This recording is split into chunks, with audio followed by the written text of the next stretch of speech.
अस्सलामुअलैकुम। Welcome to my YouTube channel mister physics 54। आज की इस वीडियो में हम chapter number 4 chapter number 4 numericals करने जा रहे हैं, जो कि हमारे पास 4.4 टू 4.6 तक है। यानी कि आज भी हमने इस न्यूमेरिकल में इस वीडियो में तीन न्यूमेरिकल्स को कवर करना है, 4.4, 4.5 एंड 4.6। जी हाँ, मैंने अपनी मोबाइल पे जो है बुक को ओपन कर लिया। आप भी अपनी बुक जो है वो अपने पास रखिएगा। मेरा मानना ये है कि आप जब भी न्यूमेरिकल समझते हैं, अगर आप मेरे साथ साथ उस स्टेटमेंट को रीड करते हैं, समझते हैं, अंडरस्टैंड करते हैं, देन आपको जो है ये न्यूमेरिकल समझने में बहुत आसानी होगी। स्टूडेंट्स, टाइम वेस्ट किए बगैर हमने वीडियो की तरफ चलते हैं। और कहता है आ सीसा इज बैलेंस्ड। नंबर वन, यहाँ पे एक लाइन अंडरलाइन कर लें कि सीसा जो बैलेंस्ड है, यानी कि इसका यही भी पता लग गया कि क्लॉकवाइज मूवमेंट इज इक्वल होना चाहिए एंटी क्लॉकवाइज मूवमेंट्स, क्योंकि अकॉर्डिंग टू प्रिंसिपल मूवमेंट्स के मुताबिक बॉडी तब बैलेंस में आती है जब एंटी क्लॉकवाइज और क्लॉकवाइज मूवमेंट क्या होते हैं, इक्वल होते हैं। तो उसमें कहता है चाइल्ड ए वेट 30 किलोग्राम, तो हमने उसका वेट लिख लिया। And sits 2 metres away from the pivot. Pivot यानी कि वो जो सेंटर में होता है शीशा का, ठीक है, उससे वो जो है ना वो 2 सेंटीमीटर दूर है, 2 मीटर सॉरी दूर है। उसके बाद कहता है while B weight 40 kg। Weight यानी यहाँ पे केजी है ना, तो यहाँ पे ये मैस है, ये वेट नहीं है। सही, ये बात याद रखनी है आपने। And sites sits 1.5 metre from the pivot, तो वो 1.5 मीटर जो है वो दूसरा उसका मेरे पास डिस्टेंस आ गया, ठीक है। Calculate the total momentum on each side and determine if the सीसा इज इक्विलिब्रियम। मेरी बात सुने। अब यहाँ पे मसला ये है कि आपके पास उसने ये बात बोली है कि बॉडी जो है वो सीसा जो बैलेंस्ड है, तो मैंने उसका आपको पहले बता दिया कि इसका क्लॉकवाइज मूवमेंट इक्वल आना चाहिए एंटी क्लॉक मूवमेंट्स के, देन वो हमारा क्या होगा, सीसा बैलेंस्ड होगा। तो माय डियर स्टूडेंट्स, यहाँ पे हम अप्लाई करेंगे क्लॉकवाइज मूवमेंट। ये हमारे पास फॉर एग्जांपल क्लॉकवाइज मूवमेंट है, और इसी तरीके से हम यहाँ पे लिख लेते हैं एंटी क्लॉकवाइज मूवमेंट, यानी कि T2 W2 R2, यानी कि आपका टार्क वन मस्ट भी इक्वल होना चाहिए, टार्क टू आपके बॉडी के होगी बैलेंस्ड। ओके, अच्छा T1 आपका। अब आपके पास वेट नहीं है, लेकिन वेट का फार्मूला एक होता है जिसको हम कहते हैं F W is equal to M G. वो हम यहाँ पे पुट करेंगे mg R1 और ये m1, और इसी तरीके से हम यहाँ भी पुट करेंगे m2g R2। अब माय डियर स्टूडेंट्स, हम क्या करेंगे, जो हमारे पास वैल्यूज गिवन है हम उनको पहले पुट कर लेते हैं, फिर उसके बाद कैलकुलेट करेंगे। m1 आपके पास कितना है 30, g आपके पास कांस्टेंट होता है, और R1 आपके पास 2 है, टॉर्क टू। M2 आपके पास कितना है 40, जी आपके पास कांस्टेंट होता है, और R2 आपके पास कितना 1.5। अब माय डियर स्टूडेंट्स, आपने जस्ट इन्हें क्या करना है, मल्टीप्लाई करना है। उसके लिए हमें कैलकुलेटर की जरूरत है, तो कैलकुलेटर हम यूज करेंगे। तो हमारे पास यहाँ पे 30 को मल्टीप्लाई करना है हमने 10 के साथ, फिर मल्टीप्लाई कर देना 2 के साथ, तो हमारे पास आया 600। यानी कि हमारे पास क्लॉकवाइज मूवमेंट कितना आया है, 600 न्यूटन मीटर। अच्छा, उसके बाद यहाँ पे टार्क टू की बात करें तो इसका भी 600 ही आना चाहिए, तो इन्हें मल्टीप्लाई करके देखते हैं। 40 मल्टीप्लाई बाय 10 मल्टीप्लाई बाय 1.5, तो हमारे पास ये भी कितना है, 600 न्यूटन मीटर।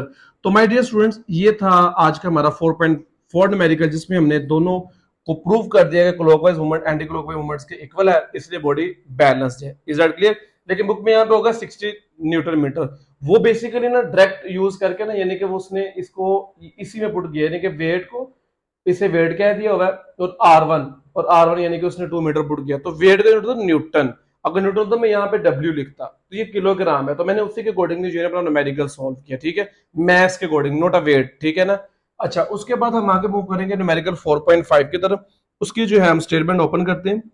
तो 4.4 में कहता है a crowbar is used to lift a box is shown in figure, यानी कि क्रोबर आपके डायग्राम में देखें जरा, उसने हाथ से पकड़ा हुआ है, एक स्टिक से हमने उसे पकड़ा हुआ है, उसको ना वो एक पत्थर है उसको उठा रहा है ऊपर की तरफ, ठीक है। तो वो जितनी फोर्स लगा रहा है वो 250 न्यूटन। अब वो ये यहां से वो उठा रहा है, और जिस वो जो पत्थर आगे नीचे पड़ा हुआ उसका और उसके हाथ का जो डिस्टेंस है वो हमारे पास 30 सेंटीमीटर है, और सेंटीमीटर को आप हमेशा किसमें कन्वर्ट करते हैं, मीटर में, इसलिए 100 से डिवाइड करना पड़ा। उसके बाद कहता है वो जिस पत्थर को उठा रहा है उसका जो डिस्टेंस है, यानी कि जितना पत्थर जितना चौड़ाई में है, वो उसका जो डिस्टेंस है हमारे पास 5 सेंटीमीटर है।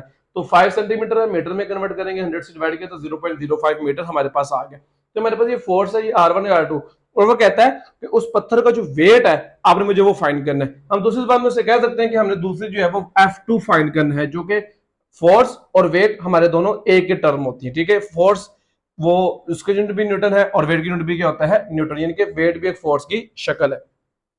तो अब हमने क्या करना है, हमने F2 सॉरी वेट जो है वो हमने क्या करना है, फाइंड करना है। Is that clear? तो आई हम उसको फाइंड करते हैं। इस पे भी हम यहाँ यही पे यूज करेंगे प्रिंसिपल ऑफ मोमेंट्स जो हमने पिछले न्यूमेरिकल में फार्मूला लगाया। तो यहाँ पे फार्मूला क्या है, F1 मल्टीप्लाई बाय W1,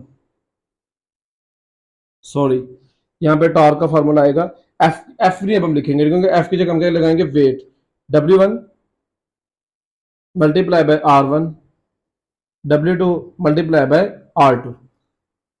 ये आपने फाइंड करना है F2, तो इसको यहीं पे रहने दे, R2 यहाँ पे मल्टीप्लाई हो रहा है, इधर आगे क्या हो जाएगा, डिवाइड हो जाएगा, और W2 आप लोगों ने फाइंड आउट करना है। अब जस्ट आपने इसमें वैल्यूज पुट करनी है। W1 की वैल्यू यानी कि फोर्स वो कितनी है 250, मल्टीप्लाई R1 कितना है आपके पास 0.3, और R2 आपके पास कितना है 0.05, और W2 आप लोगों ने क्या करना है, फाइंड आउट करना है।